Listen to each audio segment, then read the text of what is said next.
बिस्मिल्लाहिर्रहमानिर्रहीम। मैं हूं सजाद अली और आप देख रहे हैं English made excellent. English made excellent के एक और लेक्चर में मैं आपकी खिदमत में हाजिर हूं। जैसा कि आप जानते हैं, हमने सबसे पहले स्टार्ट किया था स्टार्टर लेवल से। स्टार्टर लेवल में हमने वर्ड पढ़ा था, सेंटेंस पढ़ा था, सब्जेक्ट और उसकी टाइप्स पढ़ी थी, ऑब्जेक्ट और उसकी टाइप्स पढ़ी थी और वर्ब पढ़ा था। अब इसी लेवल से रिलेटेड एक और टॉपिक है which is called subject and predicate.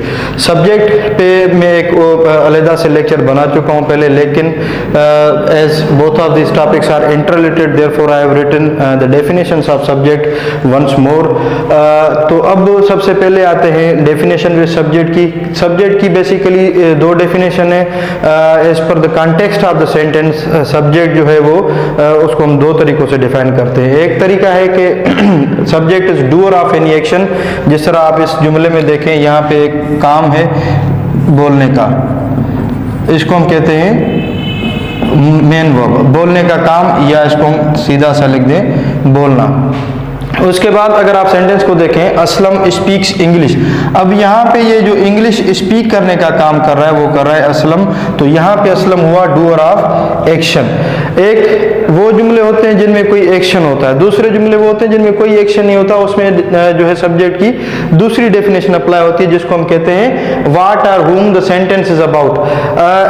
ऐसी चीज, ऐसा शख्स या ऐसी जगह जिसके बारे में पूरा का पूरा जुमला हो। जिस तरह इस सेंटेंस को अगर आप देखें, असलम इज ऑनेस्ट। अब ये ऑनेस्ट होने वाली जो बात है वो असलम के रेस्पेक्ट में है, मतलब असलम के बारे में। तो यहाँ पे असलम कोई भी as a matter of fact, Aslam is not performing any sort of action. तो यहाँ पे सिर्फ और सिर्फ असलम के बारे में इंफॉर्मेशन दी गई है ऑफ हिज बीइंग ऑनेस्ट, कि वो ईमानदार है। इसी तरह का अगर एक और जुमला मैं आपके अंडरस्टैंडिंग के लिख लूँ, फॉर एग्जाम्पल, दे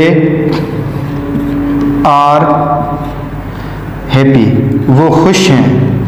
अब यहाँ पे भी अगर आप देखें तो दे जो सब्जेक्ट है वो कोई भी एक्शन परफॉर्म नहीं कर रहा। On the country there is only some sort of information about they. They के बारे में सिर्फ एक इंफॉर्मेशन है कि वो हैप्पी हैं, वो खुश हैं। यहाँ पे दे कोई भी काम परफॉर्म नहीं कर रहे।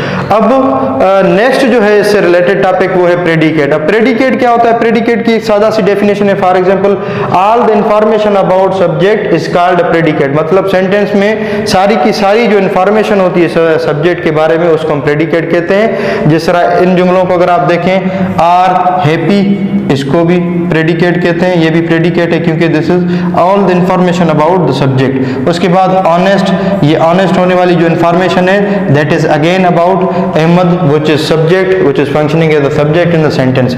अब इन जुमलों को अगर आप देखें, वी आर डूइंग होमवर्क। अब यहाँ पे वी जो है इट इज अ सब्जेक्ट। अब इस वी के अलावा, इसको छोड़ के बाकी जो आगे वाला सेंटेंस है ये पूरा का पूरा जो है ये प्रेडिकेट कहलाता है। इसी तरह दूसरे सेंटेंस में अगर आप देखें, दे नो हिम वेल, वो उसे अच्छी तरह से जानते हैं। यहाँ पे सब्जेक्ट को छोड़ के बाकी ये जो आगे वाला हिस्सा बचता है इसको हम कहते हैं प्रेडिकेट। मतलब प्रेडिकेट वो बात या ऐसी स्टेटमेंट जो सब्जेक्ट के बारे में हो, या सिंपल वर्ड्स में सब्जेक्ट को छोड़ के बाकी जो आगे वाला हिस्सा बचता है सेंटेंस का उसको हम कहते हैं प्रेडिकेट। अब ऐसे जुमले, फॉर एग्जाम्पल, कुछ जुमले जो मैंने आपको एग्जाम्पल दी जिनमें काम होता है और एक जुमले ऐसे होते हैं जिनमें काम नहीं होता, तो दोनों में प्रेडिकेट होता है। ऐसे जुमले जिनमें काम नहीं होता और ऐसे जुमले जिनमें काम होता है, इन दोनों में प्रेडिकेट होता है। लेकिन कॉम्प्लीमेंट और ऑब्जेक्ट अलग चीजें हैं। कॉम्प्लीमेंट ऐसे सेंटेंसेस में होती है जो सेंटेंसेस काम नहीं शो करते। जिस तरह ये है, अहमद इज ऑनेस्ट, इसमें अहमद कोई भी काम परफॉर्म नहीं कर रहा। तो ये जो पीछे वाला सेंटेंस है इसमें हेल्पिंग वर्ब को छोड़ के बाकी जो होता है इसको हम कहते हैं कॉम्प्लीमेंट। मैं अलग से एक जुमला लिख लेता हूं, for example, you are my friend. अब ये ऐसा जुमला है जिसमें कोई भी काम परफॉर्म नहीं हो रहा, सिर्फ इंफॉर्मेशन है फ्रेंड होने की। अब इसमें हेल्पिंग वर्ब को छोड़ के बाकी जो पीछे वाला हिस्सा बचता है सेंटेंस का उसको हम कहते हैं कॉम्प्लीमेंट। हेल्पिंग वर्ब को छोड़ के टू बी वर्ब्स में कॉम्प्लीमेंट होता है। ऐसे सेंटेंसेस जो टू बी वर्ब से बने या स्टेट वर्ब से बने तो उनमें ऑब्जेक्ट नहीं होता, उनमें कॉम्प्लीमेंट होता है। तो यहाँ पे माई फ्रेंड इज कॉम्प्लीमेंट, और कॉम्प्लीमेंट होता है टू बी वर्ब्स के बाद वाला जो एरिया होता है ना सेंटेंस का, टू बी वर्ड को छोड़ के बाकी आगे वो कॉम्प्लीमेंट होता है, और सब्जेक्ट को छोड़ के इंक्लूडिंग टू बी वर्ब्स और दूसरे वर्ब्स हेल्पिंग वर्ब्स वो प्रेडिकेट होता है। मतलब प्रेडिकेट दोनों जुमलों में हो सकता है, काम वाले भी और बगैर काम वालों के भी, और कॉम्प्लीमेंट सिर्फ ऐसे सेंटेंसेस में होता है जिनमें कोई भी काम ना हो। तो उस वो जो हेल्पिंग वर्ब के बाद, टू बी वर्ब के बाद जो पार्ट ऑफ सेंटेंस यूज होता है उसको हम कहते हैं कॉम्प्लीमेंट, क्योंकि वो कंप्लीट करता है टू बी वर्ब्स या स्टेट वर्ब्स की या इंट्रांजिटिव वर्ब्स की जो है वो मीनिंग को। अब प्रेडिकेट से रिलेटेड दूसरा टॉपिक इसी से रिलेटेड टॉपिक है, which is extension of predicate. Extension of predicate हम उस चीज को कहते हैं जब वर्ब के साथ कोई एडवर्ब लग के वर्ब की मीनिंग को और ज्यादा क्लियर करके हमें बताए, तो उसको हम कहते हैं एक्सटेंशन। और as a matter of fact आप जानते होंगे कि वर्ब जो है उसकी मॉडिफिकेशन करता है एडवर्ब। जब भी किसी वर्ब को हमें मॉडिफाई करना होगा या उसकी मीनिंग क्लियर करके यूज करनी होगी तो उसके साथ हम एडवर्ब लगाते हैं या एडवर्ब फ्रेज लगाते हैं। अब वो एक्सटेंशन ऑफ जो प्रेडिकेट कौन कौन सी चीजें हो सकती हैं, अब आइए उनको समझने की कोशिश करते हैं। मैं लिख लेता हूं ताकि आपको अच्छे तरीके से समझ में आ जाए। मैं नीचे एग्जांपल्स भी उनके कोड करता चलूंगा। तो आइए एक नजर डालते हैं एक्सटेंशन ऑफ प्रेडिकेट पे।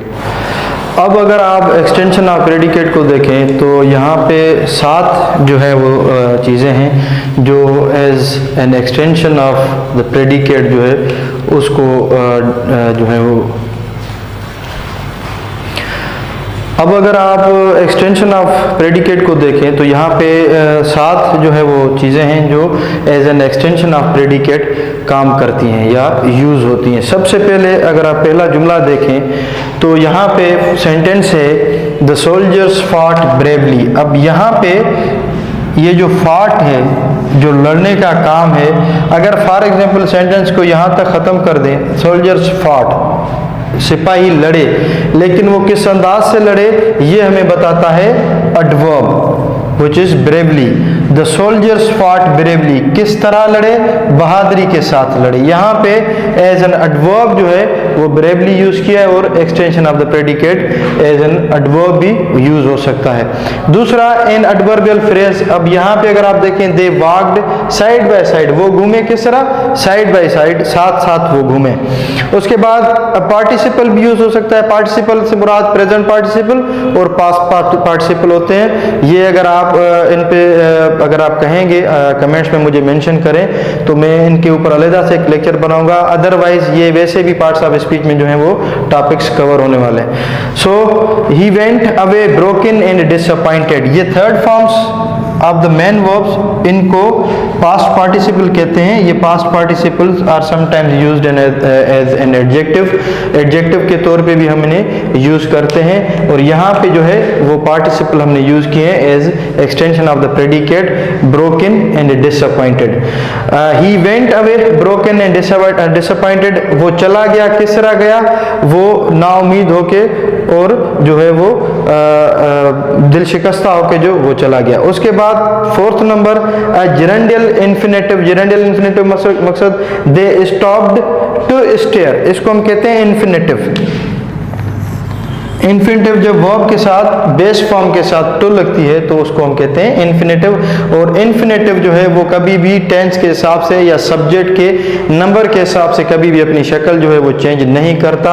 इस पे मैं आपको अलहदा से एक जो है वो ब्रीफ सा लेक्चर आपको दे दूंगा इंशाल्लाह खैर, कि आपको ताकि पता चल सके कि ये इन्फिनेटिव इसको क्यों कहते हैं। उसके बाद आता है प्रेपोजिशन विथ ऑब्जेक्ट। अब यहाँ पे she spoke in a patient, अब यहाँ पे ये इन प्रेपोजिशन है, अपेशन ये पूरा इन अपेशन जो है इसको हम कहते हैं preposition with object. She spoke, वो बोली या उसने बात की, कैसे, इन अपेशन, एक बड़े ही जज्बे के साथ जो है उसने बात की। उसके बाद an adverbial object, he walked a mile, वो घूमा, कितना घूमा, 1 मील तक घूमा।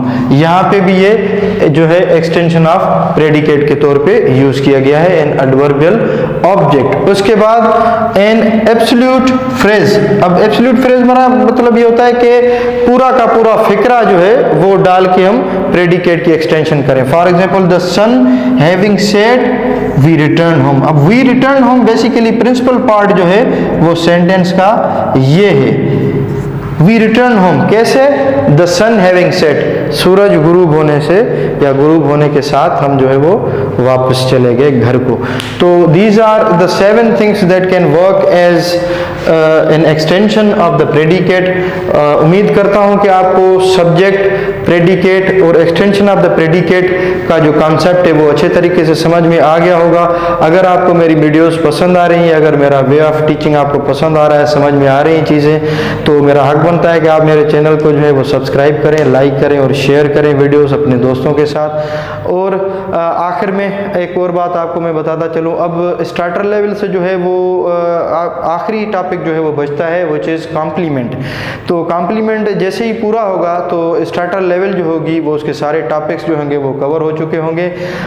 उसके बाद अगर आपको इन स्टार्टर लेवल के टॉपिक्स में से अगर कोई चीज़ आपको समझ में नहीं आती तो मुझे काइंडली कमेंट बॉक्स में मेंशन करें, ताकि फिर मैं उन पे एक और रिवीजन वाला जो है वो लेक्चर बनाऊं, ताकि चीज़ें आपको अच्छे तरीके से समझ में आ जाएं, ताकि so that we may be able to move ahead towards the other levels. तो काइंडली मुझे मेंशन करें कमेंट्स में। तब तक के लिए मुझे इजाज़त दीजिए, अपना और अपने अहल व अयाल का ख्याल रखिए। अल्लाह हाफिज़।